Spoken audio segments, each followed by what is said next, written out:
Hi, I'm Nancy Plants. Welcome to another video. Today we're going to talk about foraging. One of my favorite things to do in the summertime is to forage for wild greens, and different things come out in different seasons. Oh, I also like to get berries too. Let's not kid ourselves. Berries.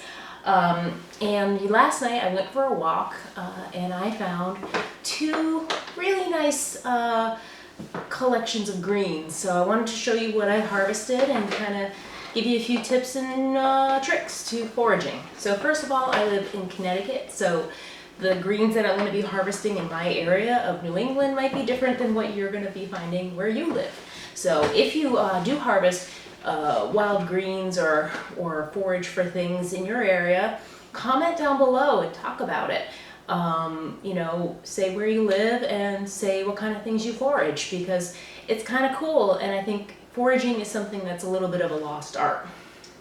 So, so this is the first thing I found on my walk. I found a baby boo-boo. No, she was just climbing in the bag because kitties like bags. Make sure you pet your boo-boos. All right, so the first thing that I want to share with you, this is called lamb's quarters. This is in the spinach family, so it has a similar nutrition profile to spinach, and it grows in usually full sun and kind of likes dry areas. You'll find it on roadsides, you'll find it up against your house, you'll find it in your garden. When I had a garden, I would, if I saw lamb's quarters popping up in an area that I didn't have anything else planted, I would just let it grow. But it can be a little bit of a pesky thing. It does get quite large, as you can see. So, you know, if it's kind of choking out your other plants, go ahead, pull it out, and eat the greens, and attack it. So, I'm going to show you the leaf up close. It has a very specific kind of look to it. And so as you can see, it's got a pointy leaf with a little bit, let me see if I can get the camera to focus, of like a jagged edge. And the back of the leaf is a little bit, I don't know if you can see that on camera, but a little bit kind of dusty looking almost. This does not wash off, but it just helps you to identify the plant. One of the things that's really important if you're new to foraging, is really make sure that you bring a book with you, or you get some pictures from online and save them on your camera, on your phone, so that you have a reference to make sure that you are positively identifying each plant. And another thing that you should do is, before you say take a big batch of greens that you harvested and make a big meal out of it, test it. Eat a little bit. If it tastes really bitter, if it tastes really terrible, might not be the right thing. And also, if you have anybody in your life who knows how to forage for things, go with them. They can really help you to positively identify things. There are some things that are easier to identify than others. This is one of them. Lamb's quarters grows in a lot of different areas all over the country, and is pretty easy to identify. But if you're not sure, always err on the side of caution. I don't want anyone to get sick because they thought that, you know, poison ivy was something they could eat. The other thing is that I live in Connecticut, so the greens that I'm showing you here may not grow in your area. If you live in another part of the country and you forage, share down below where you live and what kind of things, you know, you find growing that you forage. Foraging is a lost art. A lot of people don't take advantage of it, but I think it's a really great way to utilize plants that otherwise would have been weed whacked by somebody, or just would have just been left alone. It's a great way to get free food, and it's a great way to get some foods that you wouldn't normally be able to find anywhere. Like, I never would find this at the grocery store, and I've never seen this at a farmer's market either. Oh, one other thing before we move on to the next plant is how do you eat this?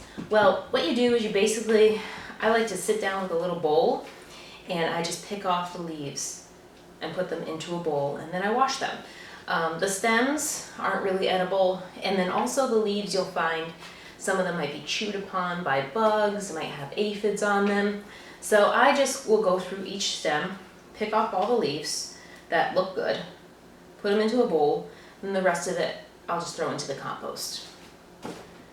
Kitty, really? So the next thing, this is really impressive, I was saving this for last. The next thing that I got, this is all one plant. And this is definitely considered a weed. Look how big this thing is. Kitty! Kitty! Oh my goodness. This is purslane. So I don't know what family this is in. Well, I think like the annual portulaca is in the purslane family. It's a semi-succulent plant, and all right, and it kind of has like a gel kind of quality, you know, like how okra has that sliminess. So when you cook it, it kind of has that quality to it. I don't like to I wouldn't take this whole thing and chop it up and cook it as a side dish. It's a little bit for me, but I like to take small amounts of it. Oh my gosh, and incorporate it into like a soup or a curry. So what I'm probably going to be doing, and let me hold this up close so you can, oh my gosh, and it's actually quite an attractive plant, even though it's considered a weed. This likes full sun and dry conditions. It usually grows in like sandy areas. And again, you can find this in your garden. This one I found literally growing like out of a telephone pole as well. Kitty. So what I'm going to be doing with this, because there's so much of it, is I'm going to wash this, chop it up, and then I'm probably going to freeze it in little baggies so that I can just throw it into a soup, throw it into a curry or whatever, just right from the freezer. Because I'm definitely not going to eat all of this, even if it's cooked. I'm not going to be eating all of this anytime soon. This, again, could go into soups. It's not really great for salads because the leaves are so flat and they just kind of pile up on you and they're not fluffy. But you could mix it a little bit into a salad. You can put it into smoothies. And this is also really good in soup. And you can use it anywhere that you would use spinach.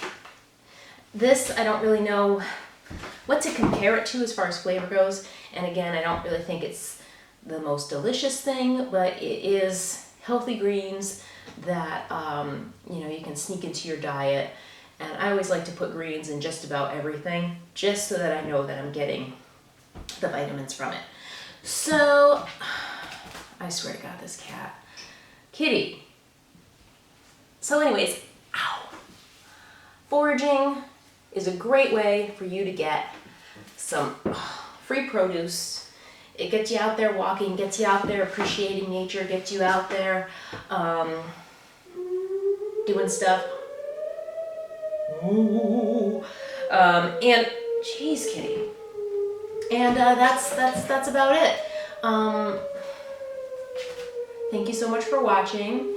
If you enjoy videos like this, you know, please subscribe. Please comment down below.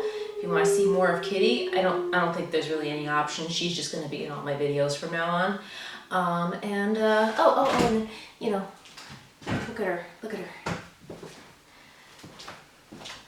You should subscribe to my mommy's channel because I'm the cutest. Ow! Bye.